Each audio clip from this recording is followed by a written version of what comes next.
We've all wondered what happens when we die. Is there a heaven, reincarnation? Most spiritual traditions, they offer some kind of comfort, right? A sense that our journey continues. But what if that's not the case for everyone? Today, we're going to dig into a theory that paints a much starker and maybe even a more urgent picture of what happens to our consciousness after we die. So let's just start with this. What if that whole comforting idea of coming back for another chance, what if it isn't the whole story?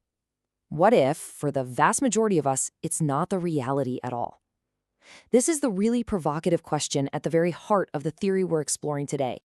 And here it is, the central, kind of shocking claim from our source material, the idea that rebirth isn't some universal law, but a trap. For most people.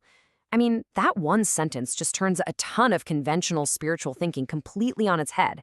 So what on earth does that actually mean? Okay, so let's get into it and start unpacking this pretty controversial theory. We're going to explore this idea that the journey of the soul isn't what many of us have been led to believe, and why it might just be an illusion for most. First, let's start on familiar ground. All across the world for centuries, we find this concept of reincarnation, a continuous cycle of death and rebirth. The soul learns, it grows, it evolves over many lifetimes. It's a deeply ingrained idea for a huge part of the world, really a cornerstone for a lot of spiritual beliefs. But the theory we're looking at today suggests a pretty radical break from that comforting idea. It suggests this cycle isn't guaranteed at all. In fact, it argues that for most people, the journey just ends, abruptly and finally at death. And this slide really gets to the core of it. It basically splits humanity's fate into two very, very different paths. On one side, you have the majority, whose consciousness is said to just disintegrate. Poof. And on the other side, a select few who get to continue their journey. So the really crucial question is, what decides which path you're on? All right, let's talk about the fate of the many first. The theory uses some really potent and honestly pretty disturbing imagery to describe this. It calls it the ash box reality. So the key term here from the source material is a Russian word, shlapovenia, which basically translates to collapse. And this isn't about moving on to some other plane or being reborn. It means the complete and final disappearance of an individual's consciousness. The end. Full stop. And this lays out the process perfectly. It's a simple and pretty grim sequence. After you physically die, the personality, the I, that is you, it just starts to dissolve. It doesn't transform into something new. It just breaks down until it becomes what this theory calls ash. This is the final stop for the majority, according to this theory. Their consciousness, all their memories, their entire being gets reduced to a kind of inert spiritual dust, or ash. And that ash is then deposited in the ash box of the universe. What a powerful and sobering metaphor for absolute finality. But what about the few? If most people just collapse, how does anybody escape that fate? Well, this brings us to the second path, the alternative for a select minority, which involves creating something called the body of light.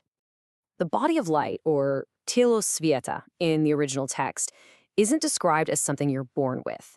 It's talked about as a special, non-physical vehicle. And according to the theory, this is something you have to consciously build during your lifetime through specific inner work. It's basically the key to surviving that disillusion that happens after you die. So for this small group, the outcome is totally different. Their consciousness doesn't collapse. It persists, it stays intact, and it's able to continue its journey beyond death. And the one prerequisite, the absolute non-negotiable ticket for this ride, is having successfully built this body of light. And this is a really crucial point. It's not about being a good person or earning a reward in the way we usually think about it. It's not a gift from some higher power.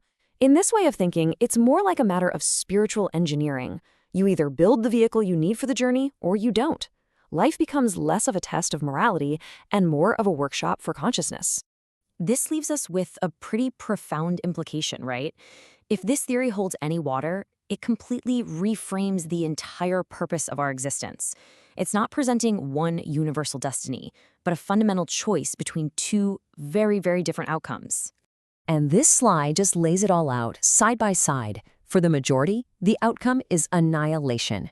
The process is a collapse into ash, and the prerequisite? None. For the few, the outcome is continuation. The process is a journey using the body of light. And the prerequisite is that you have to form that body of light during your life. The contrast really couldn't be more stark. So this is the ultimate takeaway here. The whole focus shifts. Life is no longer about passively hoping for a paradise or getting a favorable rebirth. Instead, the main objective becomes the active, conscious work of building a vessel, a structure that's actually capable of carrying your consciousness beyond the grave. And so, that's the question we end with. Is the purpose of our existence to just live a good life and hope for the best? Or, as this theory suggests, is it a far more urgent and personal task, the construction of something that allows us to continue at all? It's a pretty profound idea to think about. Thanks for tuning in.